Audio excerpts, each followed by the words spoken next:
بسم الله الرحمن الرحیم. زه یم ستاسو کوربه ساجد محمود خان. د پروګرام نن سوال سره ستاسو په خدمت کې حاضر یم. غږ دی د پښتونخوا ریډیو FM 92.6 مردان. ګران اوریدونکو، د ماشومانو تعلیم او تربیت ډیر زیات اهمیت لري، ځکه چې دا ماشومان زموږ مستقبل دي، زموږ د معاشرې مستقبل، زموږ د ملک مستقبل او د دې دنیا مستقبل چې دی دغه ماشومانانو سره تړلی دی. چې کله دی ښه تعلیم شوي، ښه تربیت شوي، نو دی زیات ښه طریقه باندې په دې دنیا کې په دې معاشره کې خپل کردار لوبولی شي. ګران اوریدونکو، دې حوالې سره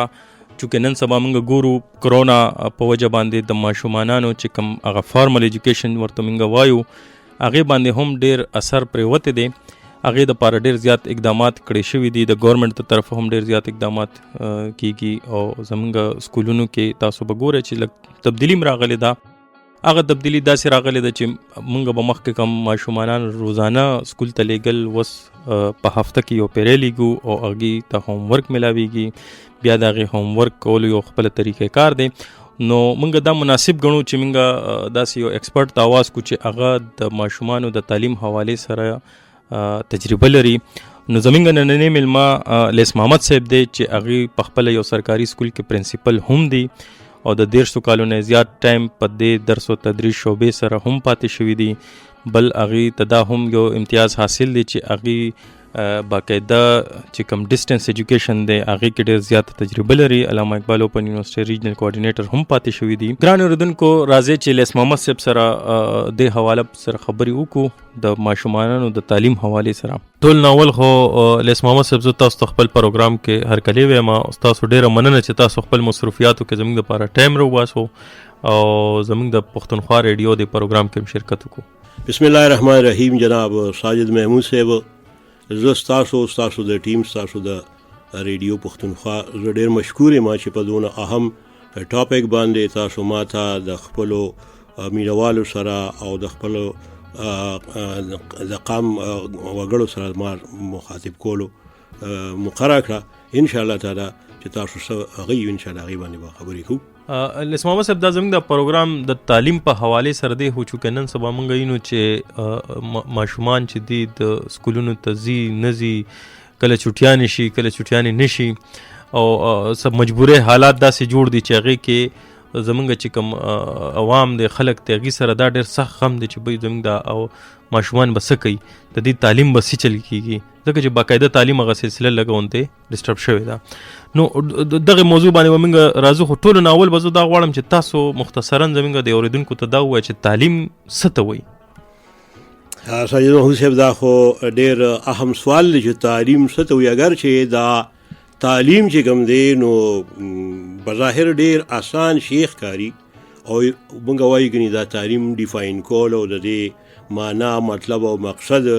بیانول دا به ډېر اساني، خو ایکچولی دس از ویری ډیفیکلټ. دا ډېر ګران کار دی ایجوکیشن ډیفاین کول، ځکه چې مطلب دا داسې ده چې لکه دا وواړه سمندره ته په دې کوزه کې بندې، نو د تعلیم دونه وړوکې ډیفینیشن خو نشي کېدی. خو زه به دا ووایم چې تعلیم مونږ دې ته ویلی شو چې ستا چې کوم سټوډنټ دی چې د دې عمل نه تیر شي، د تعلیم د دې عمل نه تیر شي او دې بیا ستا په دې معاشره کې دې کامیابۍ سره فټ کیدی شي. نو د دې مطلب دا دی چې دا سړی چې کوم دی دې اوس تعلیم یافته شوی دی. بعض وخت زمونږ چې کوم عام خلک دی د هغې نه دا مطلب لري چې یاره دا امتحان پاس کول او ډیګري اخیستل نو دا ګنې تعلیم دی. نو داسې مونږ ډېر ډیګري یافته خلک وینو چې په هغې کې د تعلیم اړو چاته هېڅ ترم پکې نه ښکاري. تعلیم څه شی دی؟ تعلیم دا دی چې تعلیم تا په ښه او بد باندې پوهېږي. او که زه دا ووایم چې زمونږ یو د عام انسان نه د لیمین چې مونږ ته وایو چې دوی په تعلیم باندې ډېر ښه پوهېږي. بعض وخت مونږ داسې وکړو لکه فرض کړه زه یو ایجوکیټډ سړی یم او زه یو داسې حرکت وکړم یا یو داسې جګړه وکړم یا یو داسې زمانه یو غلطي وشي، نو اکثر یو بې تعلیمه سړی وي هغه ما ورته وایي چې مړه ته خو تعلیم یافته سړی، کم از کم تا نه خو د دې خبرې. نو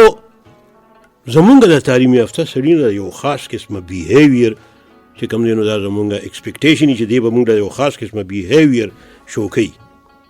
او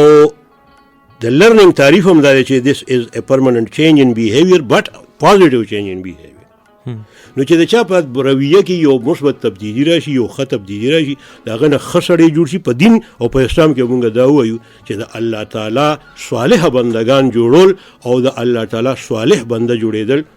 دې ته زه په مختصر الفاظ کې تعلیم وایم. بس د دې بلا ډیفینیشن کیدی شي بهر حال دا یو مختصر تعلیم وکړو. لیس محمد صاحب زه به دا غواړم چې تاسو چونکې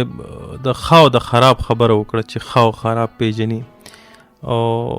د برایۍ کې او په خوالي کې هغه فرق کولی شي چې دا ښه کار دی دا غلط کار دی. نو بیا خو موږ په خپل معاشره کې چې وګورو د بازارونو کې ملاوټونو ته او د خلکو رویو ته اخلاق ته، نو دا خو بیا زما په خیال خو تعلیم اډو شته دی نه. نو دغه ته خو تعلیم وایي که نه. ګوره دا لکه ځکه خو ستا په دې معاشره کې دا بېګاړ دی. په معاشره کې بېګاړ ځکه دی چې ستا خلک پراپرلی تعلیم یافته نه دی. تعلیم چې څه ته ویل کېږي دې ته هغه شان تعلیم نه میلوي. معافي غواړم زمونږ تعلیم یافته خلک چې کومي که نه، نو اکثر هغه چې کوم دی نو د ټولو نه زیات غلط بیهیویر هغوی شو کوي. لکه تاسو وګورئ دا غټ غټ افسران چې دا غټې غټې غراګانې کوي، د قوم دا پیسې خوري که نه او کرپشن کوي، نو دا خلک چې کوم دی دا هایلی ایجوکیټډ خلک دی او د ټولو نه زیاته غلطي هغه کوي. هغوی سره دا اړو احساس نشته چې زما د دې قام دا غریب سړی به څه کوي. د دې غریب سړي ورسره احساس نشته. ستا چې په کورسۍ څوک ناست هغه وایي نه زه د دې خلکو آقا یم او دا زما غلامان دي. ارن کې په دفتر باندې ویبره لیکلي، په دې سکولونو کې لیکلي وي سید القوم خادمهم، مطلب د دې دی چې د قوم مشر چې دی به د قوم خادمي. ته ما ته ده ووایه چې ستا په قوم کې چې څونه مشران دي نو هغه خادمان دي، که هغه ستا د ځان نه څه جوړ کړي. بالکل. نو دا ستاسو خبره ٹھیک ده چې اړو تعلیم شته نه، صحیح تعلیم نشته. تعلیم شته لیکن صرف پڑھنے لکھنے کا نام جو ہے یہ تعلیم نہیں ہے. پڑھنا لکھنا تعلیم نہیں ہے. تعلیم هغه دی چې ستا په عمل کې ظاهریږي. ستا عمل تا خلک تا ته وګوري، تا نه سبق زده کړي. ته ورته الفاظ اړو وایمه. وی ایکشن سپیکس لاوډر دین ورډز. چې ستا کردار داسې ستا لباس ته سړی وګوري، ستا جامې ته وګوري، ستا پیزار ته وګوري، ستا ګیټ اپ ته وګوري او تا نه څه زده کړي. بیا چې ته خبرې وکړې تا نه څه زده کړي. نو دا لکه داسې دې ته تعلیم ویل کېږي. دا تعلیم یافته سړی دی. که فرض کا که ته خبرې کې که ته داسې کارونه کې او هغه نیګیټیو کارونه یې نو ستا نه به خامخا به تا نه ګوره ستا په دې ذهن کې چې تا صحیح که نه د ذهن کې چې څه دي هغه په دې خوله راوځي. دا آوټلیټ دی. دا آوټلیټ دی. ستا پرسنالټي کې دننه څه دي ته به هم حقه وې حقه به کې. نو زما په خیال زمونږ ہماری ڈگریوں نے زمونږ د ډیګریانو زمونږ د سرټیفیکیټونو زمونږ اړو کچھ بھی نہیں بګاړه. زمونږ څه نقصان نه دی کړی. بس چې څنګه راغلي هغسې راغلي ورسره غلطې به م زده کړي، غلطې به وایو، غلطې به کوو. نو دا ښه سچویشن خو نه دی. اوس که زه دا ووایم نو هر سړی به وایي چې دا تا پکې د ځانه څه که نه ته پکې داسې، خو یاره ستاسو خپله خبره ده چې ته په دې روډونو وګوره، په دې روډونو څه کېږي، په سکولونو کې څه کېږي. سکول ستا د ټول نه زه سکول کې پاتې یم، د سکول سړی یم، ما ته سکولونو پاته سکول کې څونه تعلیم دی. نو ستاسو خبره ټیک ده، د دې سره اتفاق کوم چې ایجوکیشن زما په معاشره کې نشته. پرنسپل صاحب چونکه تاسو په خپل هم ډیر زیات ټایم په درس او تدریس شعبې سره تیر کړی دی او د تعلیم حواله سره چې موږ څه ته فارمل ایجوکیشن وایو کنه او هغه کې بیا یو موږ هغه ته یو بوکس او کتابونه خولو، هغه ته ریاضي خولو، هغه ته ساينس خولو، بیا ورسره ته تربیت خول هم لکه د سکول کې یو دغه ذمہواری کنسر کی. خو دې سره اکثر موږ دا خبره هم کوو چې دا تعلیم او تربیت چې دی دا یو د ماشوم دپاره یو مسلسل یو داسې عمل دی چې دا به صرف په سکول کې نه، دا به په کور کې می، دا به مور پلارم درته ښیي، دا به درته ګاونډي نه، دا به درته معاشرې نه. نو دې حوالې سره به تاسو څه ویل غواړئ چې زموږ چې کوم اورېدونکي دي هغې بس دا وګڼي چې الیاس محمد صاحب ته یو ماشوم په حواله شو نو بس د ده تعلیم او تربیت به صحیح کېږي که نه ساجد محمود صاحب تاسو چې کومه خبره ته اشاره وکړه نو دا تاسو یو داسې سوسایټي ته اشاره وکړه چې هغه ټوله سوسایټي ایجوکیټډ ده داسې سوسایټي ته اشاره وکړه که زما دا بچی دې کور ته لاړ شي او د پلار ایجوکیټډ دي د مور ایجوکیټډ دي د رور ایجوکیټډ ټوله فیملی فار ایگزامپل چرې تعلیم یافته نو ضروري خبره را دی بچی ته هم هلته کې د سکول په شان ماحول ملاویږي بالکل لیکن انفارچونیټلی بدقسمتی سے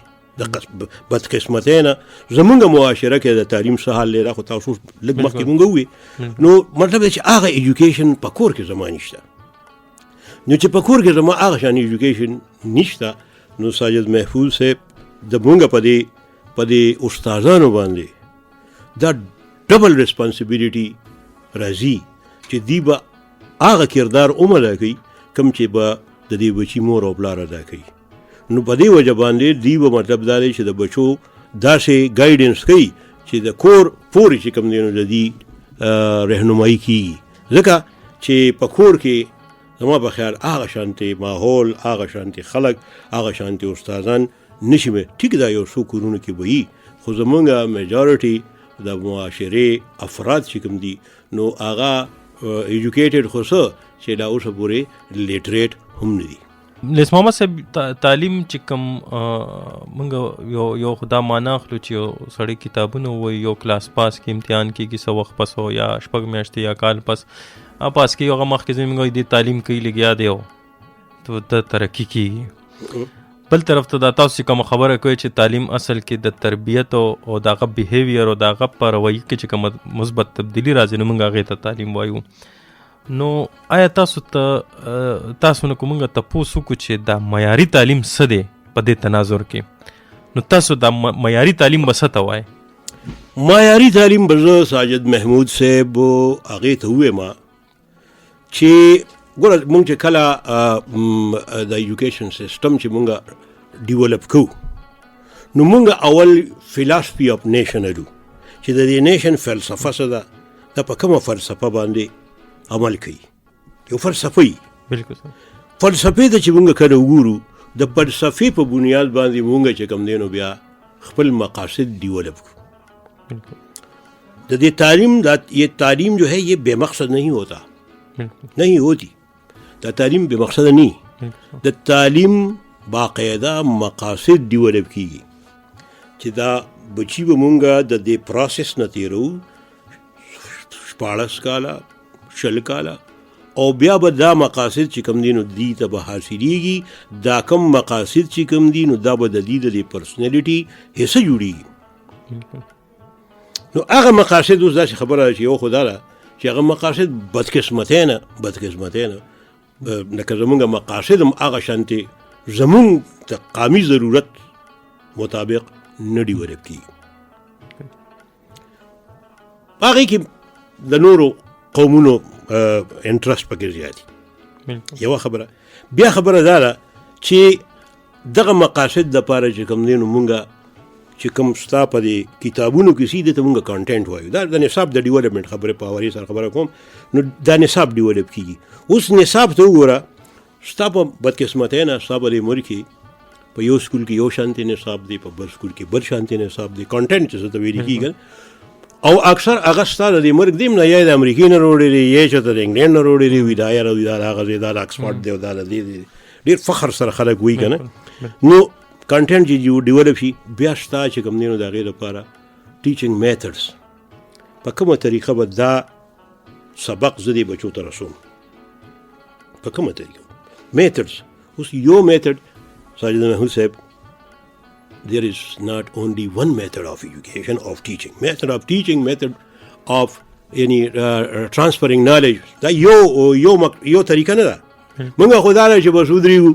یعنی استاد راشي او بس خمه په ترنم کې وي یعنی کہہ دو کہ اللہ تعالی ایک ہے داسې په ګانو کې ورته مونږ په شعرونو کې ورته مونږ وایو که نه اوس داسې کار دی اوس دغه یو طریقه نه دا هم یو طریقه ده ټیک ده دا هم طریقه ده دا زمونږ انډیجنس میتھډ دی دس از اور انډیجنس میتھډ دا زمونږ کورنۍ طریقه ده او په کار دا ده چې مونږ په کورنو طریقو باندې وکړو که نه خو تاسو دا منې چې موږ ته ناشنا طریقې د بار نه راځي اوس یې په دې ښایه مخکې به موږ ناستو پاڼې به هم زیادولې که نه یو بل ته به استادانو کینولو 2 ګروپه جوړ کړو 1 2 هغوی به 2 2 4 او داسې به او پاڼې به موږ ته یادې شي اوس ته ما ته زه ووایي هغه طریقه دغه شوي موږ ته وایي د ووکل کارډس خرابېږي که نه ما په خیال ما ووکل کارډس خو چېرته نه دي خراب شي لانې ما به ډېر په چغه باندې پاڼې یادولې بیا ټیچینګ هم کړی دی او بیا ټیچینګ مې کړی نو دا دې خبره دا زموږ these are the indigenous methods of teaching نو هغه مونږ پرېښودي یعنې خو خبره زما دا وه چې a number of methods ډېر دي شلو نه هم زیات دي کو به د استاد نه تپوس وکړې نو بخیر نوم به یې ولې نه ورځي بله دا ده چې په هغې کې مهارت خو بیا ډېره لرې خبره نو چې په دغه میتھډ باندې چې کوم دی نو ته بچو ته ټیچینګ وکړې نو ستا مقاصد د کوالټي خبره تاسو کوله که نه کوالټي اف ایجوکیشن معیاري تعلیم زما په خیال معیاري تعلیم مختصر تعریف زه داسې کولی شم چې تا په ابتدا کې کوم مقاصد ډیولپ کړي دي ټاکلي دي چې دا مقصد به دې بچو کې زه انکلکیټ کوم د دې ذهن او د دې پرسنالټي حصه به یې جوړوم نو که چېرې ستا هغه مقاصد حاصل شي نو دس از کوالټي ایجوکیشن او که فرض کا ستا دا مقاصد نه حاصلېږي هسې خلک ځي راځي سکول ته ځي راځي ښه فرنیچر دی ښه استادان دي ډېر ښکلی ماحول دی ډېر فیسیلیټیز دي بٹ آپ کے مقاصد کا حصول نہیں ہوتا ہے تو پھر یہ معیاری تعلیم نہیں دا مقاصد ایکچولی زموږ د ضرورتونو لکه هغه دغه کوي که نه پوروالي کوي نو دغې ته معیاري تعلیم ویل کېږي چې ستا ضرورت ستا قومي ضرورت پوره کوي ستا د انفرادي ضرورت هم پوره کوي ساجد محمود صاحب سبق وایي چې ده ته دغه خپل تعلیم څه فایده ورکړي او د ده د اقام ته هم فایده ورکړي دس از کوالټي ایجوکیشن ګران اورېدونکو لیس محمد صاحب سره زموږ دا پروګرام جاري وي خو دې دوران کې به موږ یو بریک اخلو تاسو به یو ښه غونته کې موسیقۍ طرف ته وبوځو خو کوشش به دا کوو چې د لیس محمد صاحب د چایس موسیقي پکې شامله کړو خو اول تپوس دا دی چې موسیقي ستاسو خوښوي یاره جي داسې کار دی موسیقي خو اگر چې د دې دیني لحاظ سره منوالي هم شته خو بهرحال انسان دی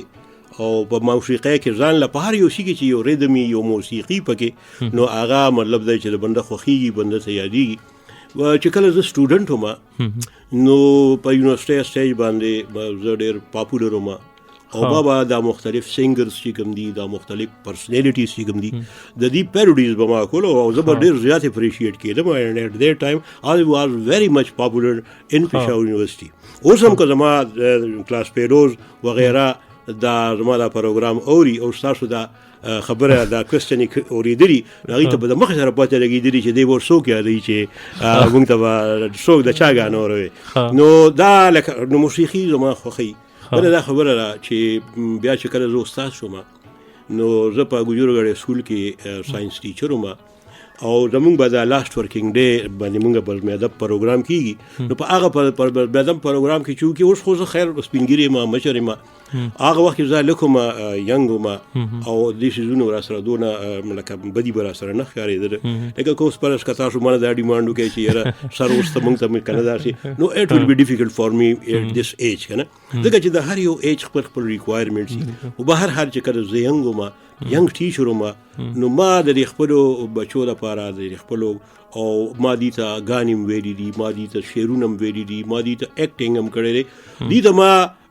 غصې هم کړي دي دې ته ما لطیفې هم ویلي دي او دې ته ما ډېر د محبت اظهار هم کړی دی او بیا ان ریټرن هغوی ما ته د محبت یو ډېر لوی اظهار کړی دی نو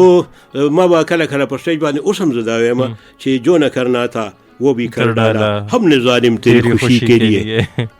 تو یہ نو خوښه مي اوس به تاسو وایئ چې د چا نو که زما په خیال د سرداري ټکر تاسو ما ته هر یوه ګانه چې تاسو ما ته وویله سرداري ټکر شو کې زما بیچ فیلو دی ویری ګډ فرینډ اف ماین ما چې یونیورسټۍ کې سبق وی نو سرداري ټکر واز آلسو دیر ان انجینیرنګ یونیورسټي او زمونږ به ډېر میل میلاپ کېدو زمونږ داسې ټاکرې به کېدې خبرې اترې به کېدې او هغه وخت کې دی دونه پاپولر خو نو په هر حال بیا وروستو هغه ډېر زیات پاپولر شو پراید آف پرفارمنس ډېره خبره ده. نو سردار ټکر اگر وشي زه به خپل ټیکنیکل سټاف ته وایم چې دوی پکې د بریک دوران کې شنه بنګړي دي مات شکو دي پکې روخ کنو خبي بس دک غانا به پکې موږ شامل کو. اوس د مخکې وایس چانسلر صاحب راغلی لکه مروت یونیورسيټي وایس چانسلر صاحب او غیم غالبا چې د دې ډېر فرمایش کړو زما به خستا سو دا به ما په خپل وي په فنکشنونو کې به دا ما باقاعده وي او زه به ډېر زیات اپریشیټ کېدم. بلکې ایون دا چې سردار ټکر یو ځل ما سره چې کله زه د یونیورسټۍ نه راووتم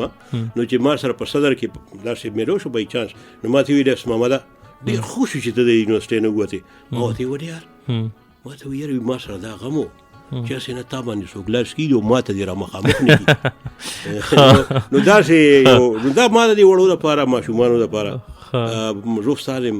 او د خپلو بچو لپاره د دې خپلو شاګردانو لپاره ما هر څه کړي اوس هم هر څه کومه. خو اوس زما ایج سره دا بعضې څیزونه خوند نه کوي کنې ډېر څیزونه اوس هم زه داسې کومه د خپلو بچو لپاره چې زما په خیر یو عام استاد به هغه نه کوي. ښه ډېره مننه. دا زه به خپل ټیکنیکل سټاف ته وایم چې هغوی دا ګانا پلی کړي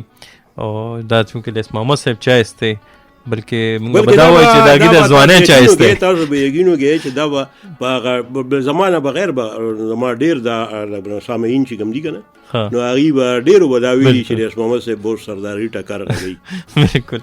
نو دې طرف ته ولاړ شو.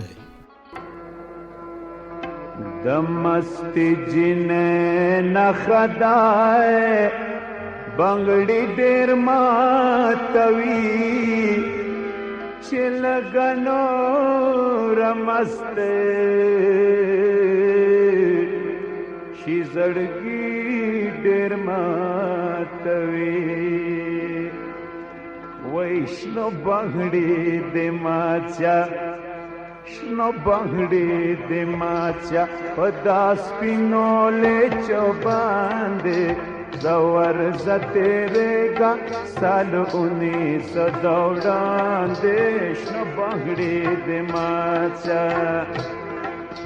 شنو بنگڑی دے ماچا پتا سپینولے چوباندے زور زتیرے سال 1900 دوڑان شنو بنگڑی دے ماچا.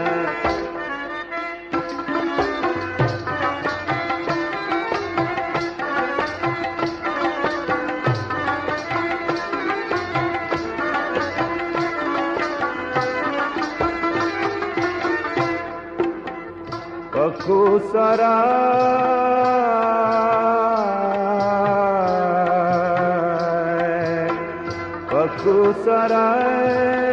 شبنگڑے والے پکو سرا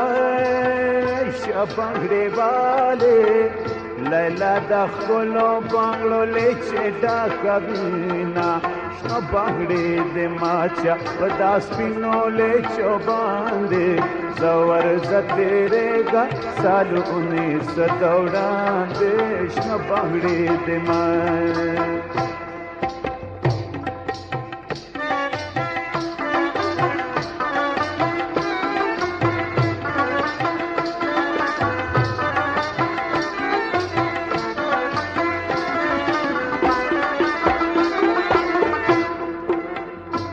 نیمه شپه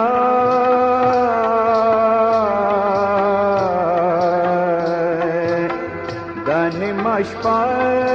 وای کټونه ډېر دي دا نیمه شپه وای کټونه ډېر دي بنګړو له شړنګ ورکا چې ودې پېژنما شنو بنګړې دې ماچا په داس پینولې چوباندې زور زتیرے سال 1900 دوڑان شنو بنگڑی دے ماچا.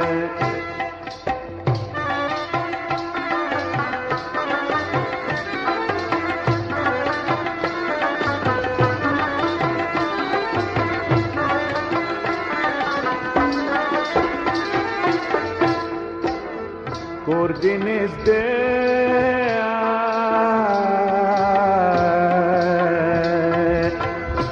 دی نزدې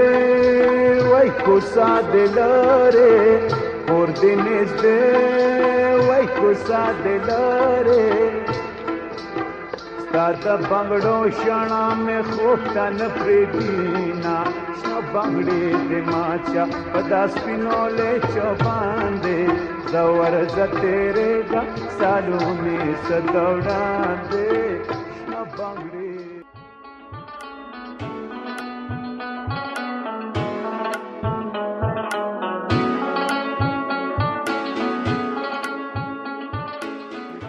ګران اوریدونکو یو ځل بیا تاسو ته په خپل پروګرام کې هر کله وایو زمونږ پروګرام پرنسپل صاحب چې په یو سرکاري سکول کې پرنسپل ډیوټي سره انجام ورکوي ای سره خبره اترې کوو د تعلیم حواله سره د تعلیم د معیار حواله سره او اوس به موږ ای سره نور هم مزید سوالات هم کو خو لس محمد صاحب ته غواړم دا چې د پروګرام مخکې وړاندې بوتلونه مخکې زه تاسو نه یو تاسو کوم چې تاسو په خپل هم یو ټایم کې طالب علم پاتې شوی په کالج کې په یونیورسيټي کې او بیا تاسو شاید چې موږ هغه ټایم لا پیدام نو یا ډیر واړو او تاسو هغه ټایم درس او تدریس شوبې ته راغلی نو د هغه وخت په طالب علم کې او په وسنی زمانه په طالب علم کې تاسو څه فرق محسوسوي؟ ساجد محمود صاحب د هغه ټایم په استادانو کې او د دې ټایم په استادانو کې there is a lot of difference. طالب علم چې سونه استاد great استاد جی کنه هغه عمر به طالب علم هغه عمر به طالب علم great بالکل बड़े اساتذہ के शागिर्द भी बड़े लोग बनते हैं बड़े शागिर्द होते हैं زه تاسو یو مثال درکم لکه دا پدې کې پدې سکولونو کې پی ټي او پی ټي ماستر به وته وي نن سبا ته پی ای ټي وي فزیکل ایجوکیشن ټیچر وته وي زمونږ چې په هغه وخت فزیکل ایجوکیشن ټیچر نو هغه سره ډیګری نه وي هغه محتاف خان نوم الله پاک دې غریق رحمت کی د بابو روز ویدونکو زمونږ په کلی کې استاد یره تاسو یقین وکړئ چې ما تقریبا 33 years ما په سکولونو کې تیر کړو او په 33 years کې ما هغه شان پی ټي ونه لیده هغه شان کاشنی تاسو یقین وکړئ چې اوس هم ماته هغه کاشنی یادي او زما په دې غوږونو کې کړنګار کوي داسې استادانو یو خدای چې زمونږ د هغه زمانې استادان they were devoted teachers او بل طرف ته دا کم طالب علمان چې کوم دي کنه نو معافي غواړم په دې ایجوکیشن کې زمونږ نه د دې استادانو نه د موجوده مخکې به دا کار وږي چې موږ به بچي د به موږ پړق راکو پړق پکې نو چوکي وي په چوکه به وړو چې کور ته بړړو چې وته موږ نن استاد واري وي طالب سبق نه درته صبروانی کړی تا بل اوس چې موږ ماشوم ته قار شو لاړ شي او کور وي چې ماته استاد قار شو په بل په سرای شو ته ما خپل زوی ته قار شوی د میډیا ورنی د دې ځان لا چې کم دینو په دې کې مداخلت دي بالکل ستا په دې اوچو کورسو باندې چې دا کم افسران زمونږ ناشتي د ایجوکیشن سره ریلیټډ هغه هم نه پوي اوس دا خبره تاسو مثال درو دا څه کارو شو چې په دې بیکارګان نمبر 1 سکول کې یو پرنسپل سید وادي علی شاه غنو دغه په زمانه کې چې استاد یو ماشومان لګولو پالیستر کو کنه نو دا د دیوال نه دا داسې په سټکونه ول ورکړو دا وټکوي چې دا لګ زیګ شي چې پالیستر خواري هغه له استادانو تصویرونو کې بیا اخبار لور کړی اخبار والا خمدار ور کړی ځکه چې د تعلیم خدمت کوي میډیا والم د تعلیم خدمت کوي او استادم د تعلیم خدمت کوي بیا خبره د ډیو صاحب راغی زمونږ سید وایي د ریشار صاحب کنه پورا هغه خبره سکولډینګ ورکو اوس دا خبره دي ساجد محمود صاحب په ایجوکیشن کې مونږ دا ویلي په ټریننګ کې چې dignity of labor the dignity of labor should be inculcated in the students no dignity of labor مطلب دا دی محنت کی عظمت کو اجاگر کرنا دی بچو ته دا خې چې محنت یو ډیر غټ کار دی او الکاسب حبیب الله یعنی کار کولو والا پلاس باندې کار کولو والا په خپل باندې کار کولو والا دا الله تعالی دوست الله تعالی دوستی خو بیا سره سم نه نو مونږه کو پر دې بچو باندې اوس سو پریکټیکل کار کوو کنه نو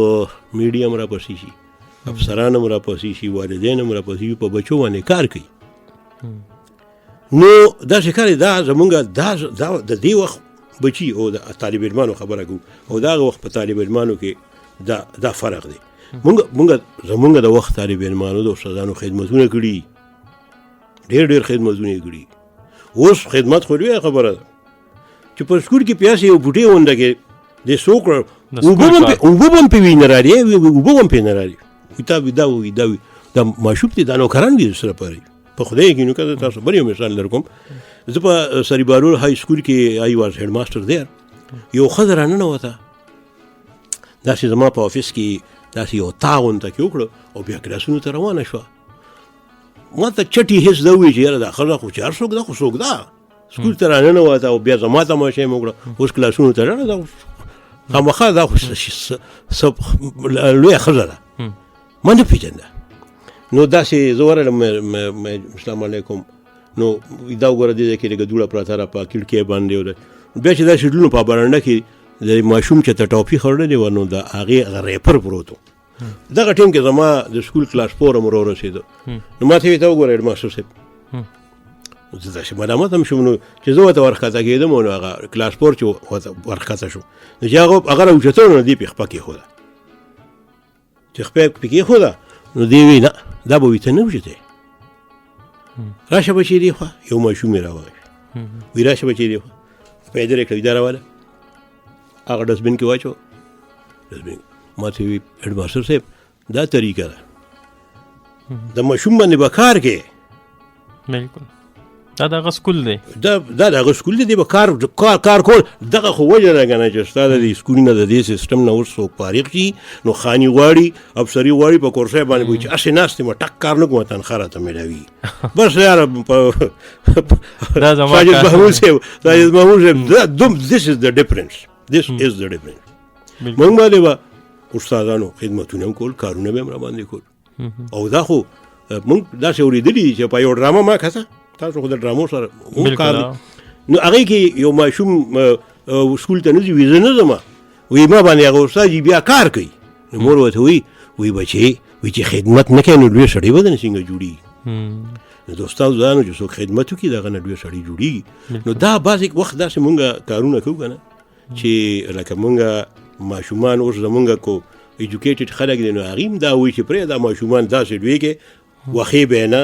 کارېږي به ورته نه کار به پې نه کوې اوبه به پې نه راوړي نو څه به پې کوې تش کتاب به ماله وایي په کتاب او کتاب کې ورته ته ورکړي څه دي او بیا کتاب ورته ته په کومه ژبه کې ښیې هغه خو په هغه ژبه هم نه پوهېږي ته په انګریزۍ پوهېږي راولې ته ما دا ستا استادان دا ټول په انګریزۍ پوهېږي دې انګریزي ویلی شي خبره معافي غواړم نو دغه ستا د موجوده زمانې طالب علم دی او دغه د موجوده زمانې استادان دي او دغه ستا د موجوده زمانې سکولونه دي ها لیس محمد صاحب زه به غواړم دا چې چونکې زموږ د پښتونخوا ریډیو دا کوشش هم وي چې موجوده ټایم کې کم مسایل وي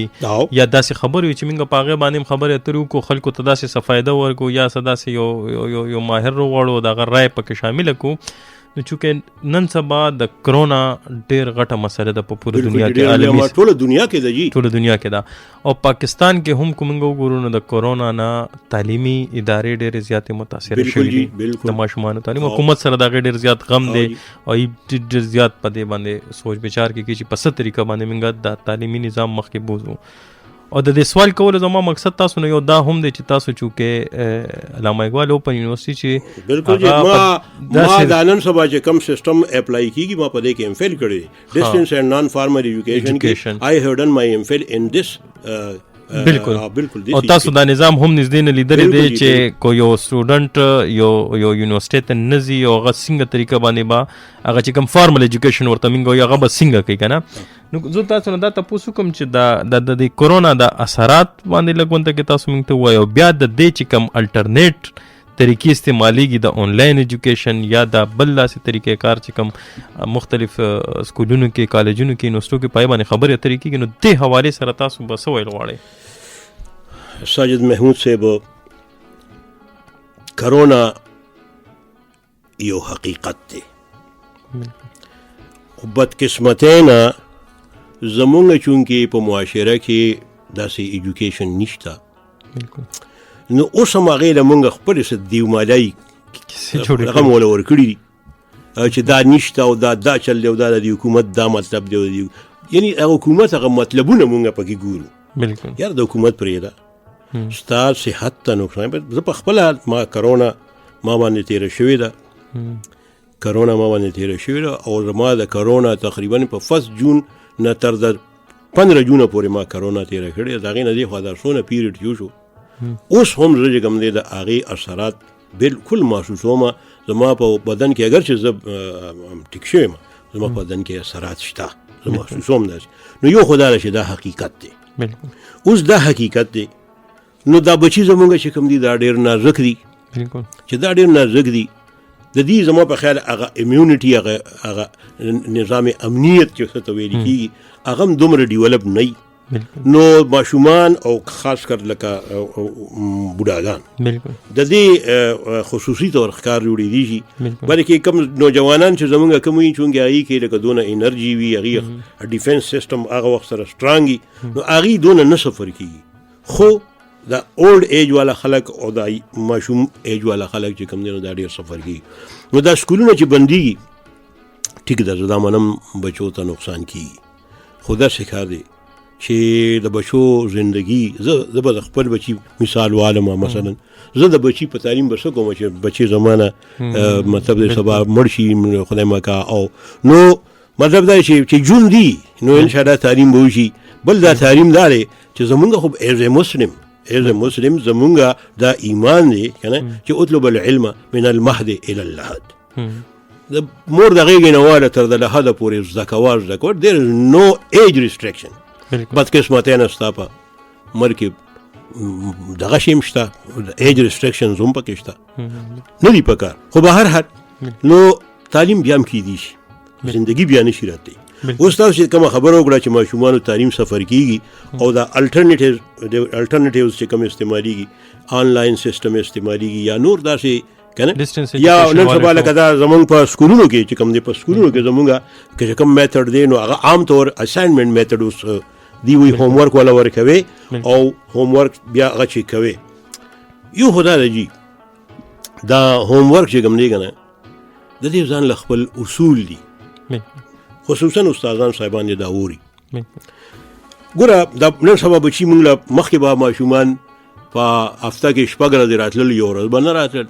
اوس شپږ ورځې نه راځي یو ورځ راځي که نه. نو دا ماشومان چې یو ورځ ما له راشي اوس زما 8 پیریډونه لګي مونږ ته انسټرکشنز دا دي چې ماشومان له به هوم ورک ورکوي او دا هوم ورک چې کوم دی نو دا به ماشومان په کور کې کوي او دی به بیا په په قرض باندې راځي. فار ایگزامپل دی په منډه باندې راغی د ګل پر ورځ راغی نو دی به بیا د ګل پر ورځ راځي ته به اول د کور دا کار ګوري او بیا ول نور کار ورکي بس دا ټیچینګ بګی نشته. اساینمنت میتھډ دی او تاسو خبرو کړئ چې میتھډ باندې به خبرې کوو کنه نو میتھډ اساینمنت میتھډ ځان له یو میتھډ اف ټیچینګ دی لکه تاسو ویل ما اقبالو په یونیورسيټي کې تاسو ته اساینمنت سونه او دا اساینمنت چې کوم دی کنه په دې کې ګوره په دې کې لیکل دي زیاتره بالکل علامه اقبال په یونیورسيټي نو دا ګوره دا هم زمونږ دینی سیستم چې کوم دی کنه وکمونږ په قرآن پاک کې زمونږ سوره قلم چې کوم دی نون والقلم وما يسترون کنه او بیا علم بالقلم دام پکې شته بالکل کنه یعنی انسان ته الله پاک چې دا علم ما په قلم باندې ورکړي بالکل نو دا قلم چې کوم دی دا علم یو ذریعہ ده. اوس چې څوک دا خلک ووري چې څوک قلم زیات استعمالي زیات لیکل کوي نو ان شاء الله تعالی هغه ته زیات علم ملاويږي زیات تعلیم به هغه حاصلي بالکل. دا ځکه خو علامه اقبال یونیورسيټي په ځمانه دونه لیکل په دې مشکونو کې شروع کړي کتابونه څونه زیات خو مونږ بیا غي سره سکو هغه بیا خبره راغی باندې زموږ خبرې نه کوم خو لکه دلته کې اساینمنت مونږ د لیکلو کار ورکو. اوس دې کې ساجد محمود صاحب لوګونته کې به مونږ د هوم ورک پرنسپلز چې کوم دي نو پاغي باندې به مونږ عمل کوو. د ګر کا کام چې کوم دی د ګر کا کام خپل اصول دي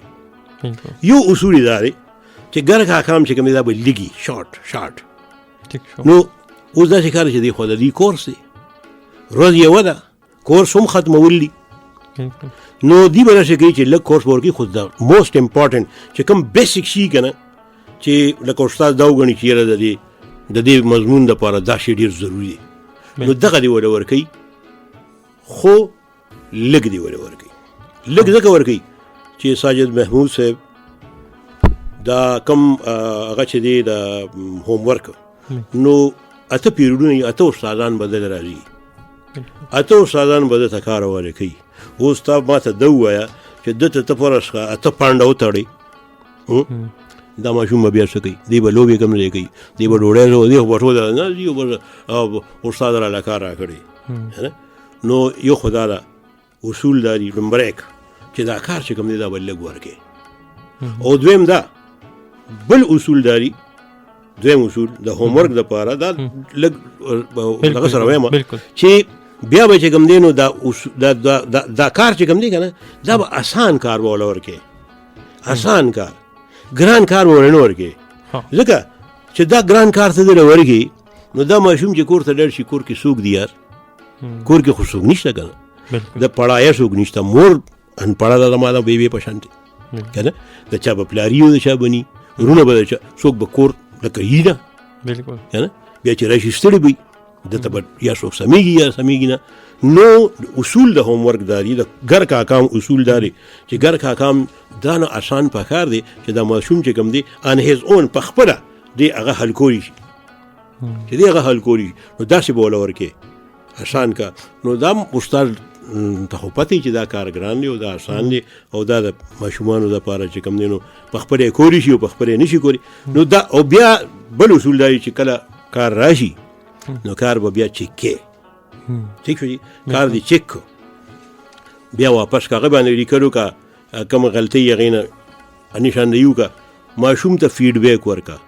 فیډبیک دې ته وایي چې دا ماشوم د خپلې کارکردګۍ نه خبر شي چې زما دا چې څه لیکلي وو دا ټیک دی او که دا غلط دي. نو دا د هوم ورک، دا ټول هوم ورک دا درې څلور اصول چې کوم دی په دې باندې کار پکار دی. پاتې شوه د آنلاین خبره، دا هم یو الټرنیټیو. اوس خبره دا ده جي چې زمونږ کوم لکه دا نیټورک دی، زمونږ دا کوم د آنلاین خبره ده فیسیلیټیز، او نو یو خو دا ده چې زمونږ ټیچرز چې کوم دی نو دے آر ناٹ ټرینډ فار د آنلاین کلاسز. هغه مطلب دی چې ګوره هر یو شي کې د یو ټریننګ ضرورت پکار دی. اوسه پورې څونه وخت شو جي، څونه وخت شو، تقریبا مور دین 1 year شو. ته ماته دا ووایه زما دونه لوی د سکول دونه لوی سیسټم دی، زما د یونیورسټو دونه لوی سیسټم دی، د کالجونو دونه لوی سیسټم دی، په کوم ځای کې آنلاین ټریننګ ارینج شوی دی؟ زما په خیر خو نشته، په سکولونو کې خو نشته، نور نیم خبر که نه چې یاره آنلاین به تاسو ته راشئ یو څو کسان داسې چې آنلاین. اوس د آنلاین لپاره خو زما په خیر یو استاد هم کافي دی، بالکل یو استاد هم یو د ټرین کو ستا ټول په موبایل باندې بس ورته وایي لکه دا نهم والا لپاره دا کار دی او بس دا به دې به آنلاین یو کس هم کافي دی. یو خو دغه نشته، دغه نشته. نو ستا لکه اوس زه چې کوم دی کو فرض کړه ما دې ته راوري خو زه تا یو څو پیرې راوستم، زه به بیا دې سره یوز شم، بیا به د باندې ستا په دې مایک باندې به زه په دې ریډیو باندې ډېرې ښکلې خبرې کوم. اوس ما کې به لږ لږ هیزیټیشن وي، زه به د دې په اصولو باندې هم دونه نه پوهېږم. مې بي چې ته زما ډېر څیزونه دې کې بیا ایډیټینګ وکړې او دغه بیا داسې ده که نه. نو آنلاین ټریننګ نشته. بل دا ده که فرض که تاسو د هغه خبره کوئ د علامه اقبال او یونیورسټۍ د فارمل او د نان فارمل او دا خبرې کوئ که نه، او د علامه اقبال سیسټم تاسو وایي علامه اقبال یونیورسټۍ پکې دونه نه ده سفر شوي، نو هغه ځکه نه ده سفر شوي چې هغوی خو په دغه پروسس کې را روان دي که نه. زما خو دا فارمل سیسټم دی، دا چې ته نان فارمل سیسټم ته یا ډسټنس ایجوکیشن ته اړې که نه، نو اټ ول ټیک ټایم. او بل دا ده چې د هغې لپاره خپل میټیریل پکار دی، د هغې دا کتابونه نه دي، دا د نورو کتابونو په شانتي نه دي، هغه ډیزاین شوي لیکلي شوي د ډسټنس ایجوکیشن لپاره. نو دا کتابونه چې کوم دي، بل دا ده دا خو ټیک ده، زه چې کوم دی نو ما په علامه اقبال یونیورسټۍ کې زما ډېره تجربه ده، ما پکې چې کوم دی نو لکه بي ایډ هم د علامه اقبال یونیورسټۍ نه کړی، ما علامه اقبال نه ایم فیل هم کړی او په ډسټنس ایجوکیشن کې مې کړی دی، په ډسټنس اینډ نان فارمل. ما لپاره خو دیر ویل بي نو پرابلم. خو دا ده چې لکه دا کیمستري چې فرض کوس یو سړی ښیي، نو دې به مطلب دا دی چې په ډسټنس ایجوکیشن باندې څنګه ته ډسټنس ایجوکیشن څه پته دی. نو دا لکه داسې ده چې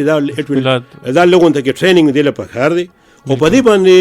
خامیان شته نه. خو زما په خیر چې مونږ که خیري چې چرې زده کوو نو کرونا به که خیري قابو شي وي انشاءالله. انشاءالله رئیس محمد صاحب ډېرې ښې خبرې تاسو وکړې د تعلیم حوالې سره، د معیاري تعلیم حوالې سره خپل تجربات هم موږ سره شیر کړو. خو زموږ دا پروګرام ټایم ډیوریشن چې دا لږ کم وي او موږ کوشش کوو چې خپل اورېدونکو ته پکې داسې څه غزل، څه موسیقي یا چې کوم میلمه راغلي د هغه د چایس پکې کله کله دا کو. نو موږ به یو بریک طرف ته ځو، هغې کې به بیا موږ یو ګانا یا داسې یو څیز زما په خوښه هغه هم ستاسو په خوښه او مونږ باید په دې دغه باندې نشر کوو چې دا ستاسو د ځوانۍ چایس دی. دا زما د ځوانۍ نه چې بلکې زما د پیرې هم چایس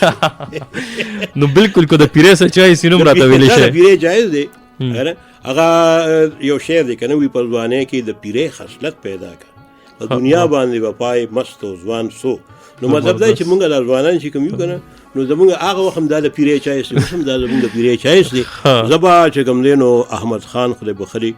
زمونږ یو ډېر لوک فنکار دی او هغه چې کوم دی نو د هغه یو خاص سټایل دی، یو خاص انداز دی او په یو خاص زمانه کې به ما چې کوم دی نو د هغه پیروډي م کوله، اوس نشم کولی. اوس لکه مطلب یې چې ګیره سپینه شوې ده بچي دي خو به هر استاد ما پرنسپل یې منو بعضې سیزونو سره خو به هر سور سالو په سر کا په مکیز باندې روانه شه بیا د ډېره نازه ټکه زر که خیرمانه شه. خو دا ګانه تاسو واوروله بیا چې تاسو یې کله غږوئ نو زه بیا ډېر په شوق واورم بلکې زما یادونه به تازه کړي. دا زه به خپل سټاف ته وایم چې دا ګانا په دې پروګرام کې شامله کړي د ریس محمد صاحب په چایس باندې. نو راځئ چې د ګانې طرف ته.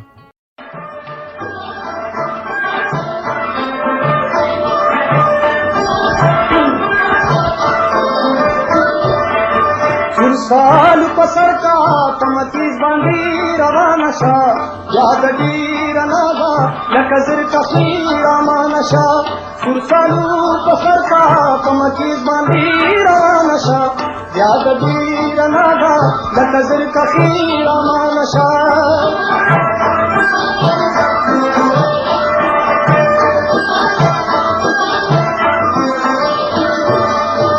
او زما د وینو یاد دیر ناغا لکزر کخیر آمان شا ارزید یار با سالو کی دی صفتوننو یاد دیر ناغا لکزر کخیر آمان شا سر سالو پسر کا کمتیز باندی روان شا یاد دیر ناغا لکزر کخیر آمان شا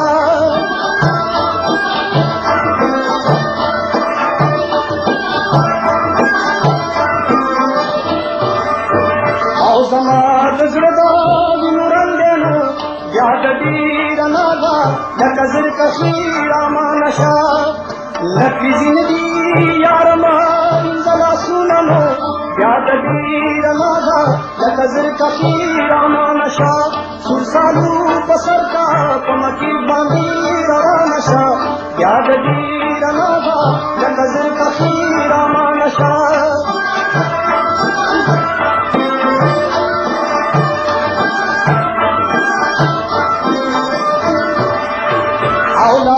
پلاس کی مان راکنو یاد دیر ناغا لکزر کخیر آمان شا لاس را کول بدی پر مر گیا دورنو یاد دیر ناغا لکزر کخیر آمان شا سر سالو پسر کا کمکی باندی روان شا یاد دیر ناغا لکزر کخیر آمان شا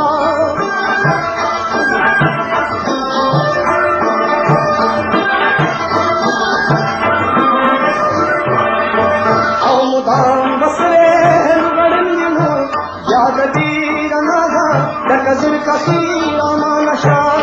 خاصر غنچی دملالو سترگوینمو یاد دیر ناغا لکزر کخیر آمان شا سر سالو پسر کا کمتیز باندی روان شا یاد دیر ناغا لکزر کخیر آمان شا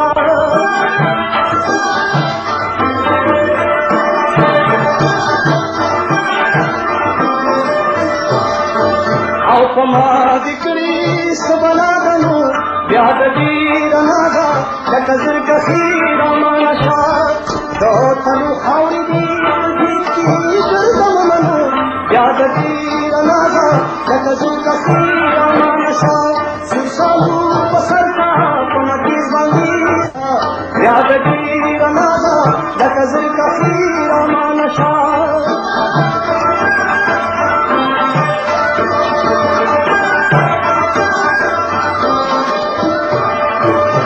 مصری دہا چا اثر کیوں یاد دیر ناغا لکزر کخیر آمان نشا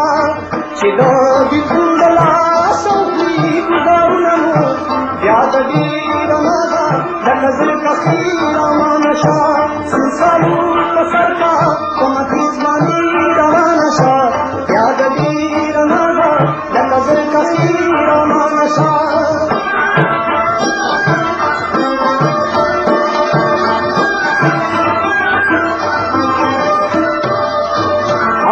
ستا بیان لا بدهیما یاد دیر نازا لکذر کخیر ما نشا قسم بخدے زدی ارواح یادم یاد دیر نازا لکذر کخیر ما نشا سنسالو بسرنا ممتی بانی ما نشا یاد دیر نازا لکذر کخیر ما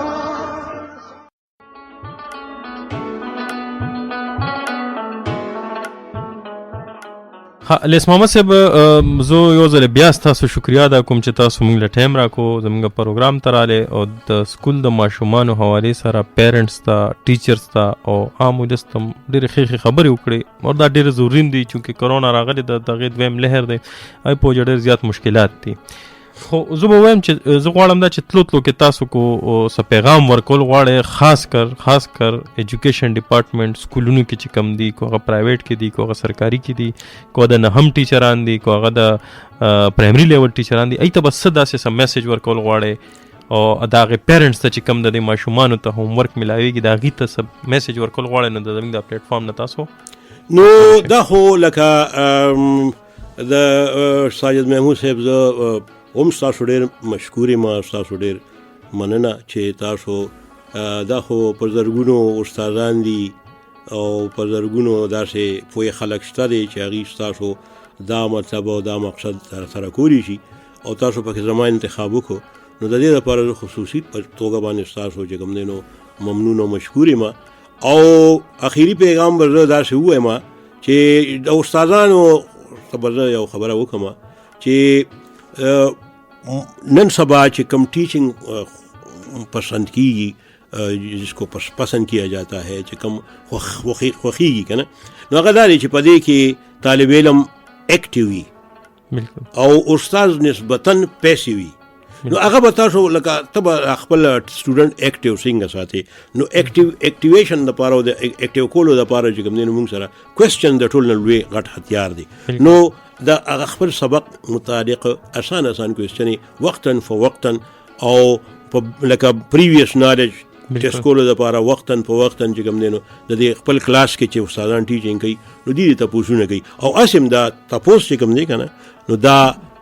نیم علم دی او وی فاسألو اهل الذکر ان کنتم لا تعلمون وی تاسو د پوهو خلکو نه د اهل ذکر خلکو نه چې چاته یادي د هغوی نه تپوس کوئ کوشچن کرے فاسألو سوال کرو کوشچن کرو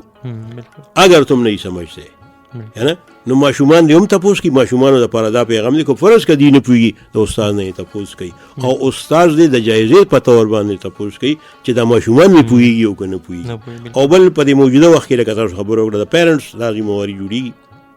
چې دا کم کار دی باقاعده چې کوي چې باقاعده دی چې کوي چې یاره تروړه تا ته نن کم د کور کار مې ډو شوی دی او هغه د ماشومان کو فرض کم والدین نه پوهیږي او سبق یې نه ویلي خو بیا هم په دې خو پوهیږي که نه چې ماشومان